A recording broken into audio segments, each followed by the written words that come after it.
بسم اللہ الرحمن الرحیم سبحان الذی اسری بعبدہ لیلا من المسجد الحرام الی المسجد الاقصی۔ پیارے بچوں، آج کی رات وہ عظیم رات ہے کہ جس میں اللہ رب العزت نے اپنے محبوب کریم کو اپنے قرب خاص میں جگہ عطا فرمائی اور ان سے دو بدو گفتگو فرمائی۔ تو معراج یہی ہے کہ اللہ رب العزت اپنے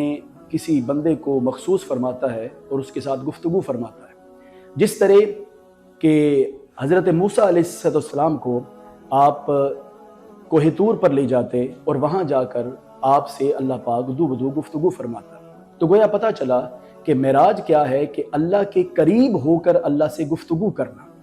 تو یہ چیز آقا کریم علیہ السلام کو عطا فرمائی گئی، اور پھر اللہ رب العزت نے اپنے محبوب کریم کی امت کو اس سے محروم نہیں رکھا، بلکہ اللہ رب العزت نے اپنے محبوب کریم کو اپنی امت کے لیے ایک تحفہ عطا فرمایا کہ اگر آپ کی امت بھی معراج کرنا چاہتی ہے تو وہ اس تحفے کے اوپر عمل کرے، اس تحفے کو قبول کرے، دل و جان سے قبول کرے، تو ان کو بھی اللہ پاک معراج عطا فرمائے گا۔ آقا کریم علیہ السلام نے ارشاد فرمایا، نماز مومن کی معراج ہے۔ تو جو بندہ اللہ تعالیٰ سے گفتگو کرنا چاہتا ہو وہ نماز پڑھے، کیونکہ حضور نے خود ارشاد فرمایا کہ جب بندہ نماز پڑھتا ہے تو گویا وہ چپ کے اللہ تعالیٰ سے باتیں کرتا ہے۔ تو آج کی اس رات کا میسج یہ ہوا کہ جتنے بھی افراد آج کی رات میں جتنی تھوڑی یا بہت عبادت کریں گے تو وہ آج اپنے ساتھ یہ عہد کریں کہ آج کے بعد ہم اپنی کوئی بھی نماز مس نہیں کریں گے اور پوری توجہ کے ساتھ اپنی نمازوں کے اندر مواظبت اختیار کریں گے۔ والسلام، ایسپائر کالج،